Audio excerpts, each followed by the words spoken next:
You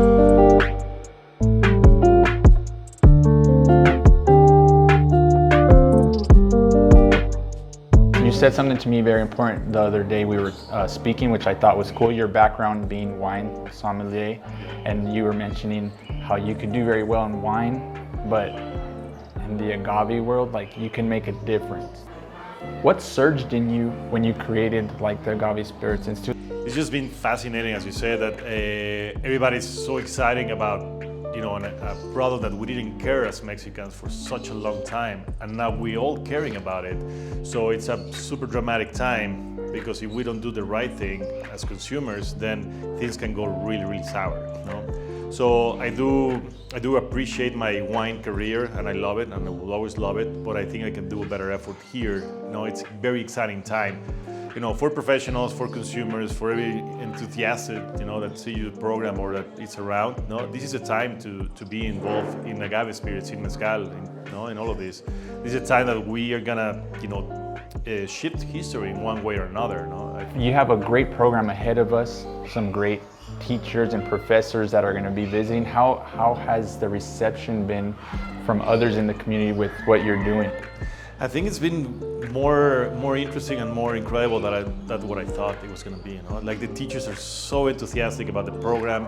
You know, all of them, they think similar to us, that we need to embrace as much information, as more education, and that's what this industry really needs. No? This industry really needs, like, not just perceptions of things or what one person thinks versus the other that creates, you know, discussions. It's more about understanding, you know, what happened before, what's happening right now, and what are the scenarios that could happen in the future. No?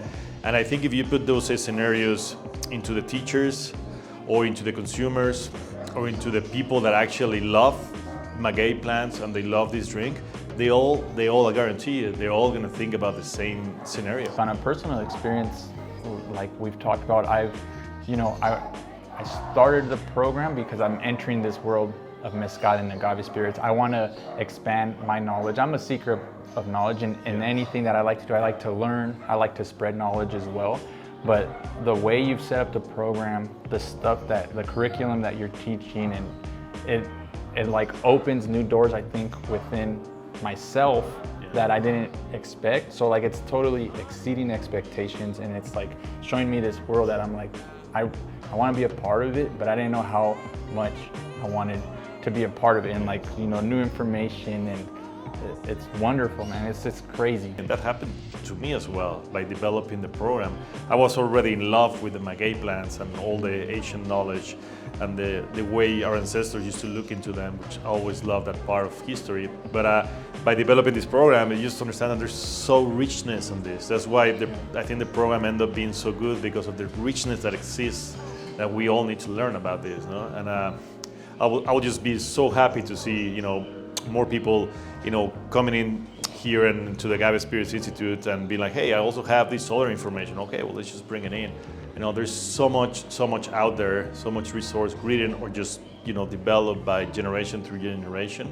So what the teachers are and the people that are participating in the Agave Spirits Institute have the same philosophy. You know, it's people that are making an effort, you know, even more than they need, to actually, you know, preserve nature and to educate as much as they can, even from their own trenches. So when they hear about this program that it had the same philosophy, you know, and some of them we already know each other, they were like, this is great. You know, we have another window to share what we already are trying to share, and so the other people can do what we are trying to do as well. So when I was looking at the situation program, I wanted you guys to understand the whole spectrum of it. We already went in deep into the denomination of origins, different types of agave spirits that exist within Mexico and further away from Mexico.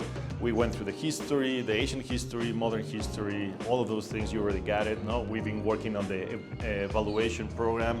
No, now I wanted to put in practice all of those aspects, no? So we can go and see at least 3 different regions. We're going to La Mixteca, we're going to Miahuatlan, and we're going to the Matatlan, so we can see that the richness of Oaxaca comes because the state is so diverse. So you have different regions that could be their own place itself, and they even have their own culture and language and all of that. And at the same time as well, if you're going to be ambassadors of this beautiful drink, which the flag is still mostly in Oaxaca. No, I want you guys to understand more about the original gastronomy that was done here, the history of Oaxaca, no, the geography. No, we can understand the world of cocktails as well through a different approach. So what we're gonna do is the sommelier approach to cocktails, understand that every single mezcal has a different aromatic families that we can get into because you've been practicing and you already know how to do it, so we can design a cocktail itself. So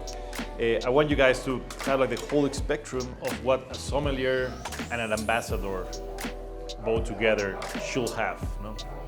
The experiences and the knowledge you're preparing us with it goes beyond the institute after and where we go as ambassadors and with what we've learned. I mean, if somebody is a spirits professional already, this is definitely something that they could take and add into their curriculum and add to their resume. Absolutely. Whether someone's an enthusiast or whether someone is a working professional, I think this program is preparing people to be in this world that's developing further of agave spirits, no? Absolutely, you know, I think sometimes a lot of people get afraid about professional service, no? And I think most of the restaurants are stepping back into more colloquial. But even though good restaurants are doing that, they actually looking at the service just through another way. We don't have to go back to the 1500s, with the king and everything. But it is important that we understand that the fine service of sommelier comes from the respect of the product itself. No? So it's like a whole ritual that you're doing because you're the last hand. After all the work that nature had to do, after all the work that was done, to harvest, to cook, ferment, distill, put in a bottle, we're the last piece of it, and that's what we even show even more respect, and so the consumers can have that perception as well, because it is important. And I think that's education is the best way that we don't get any tricks by marketing or all of these impulses of selling just because they want to sell. I think the agave spirits world, the most thing they need is people that are interested in this with the heart and with your knowledge, and actually start developing an education towards this. This is the heart of the school.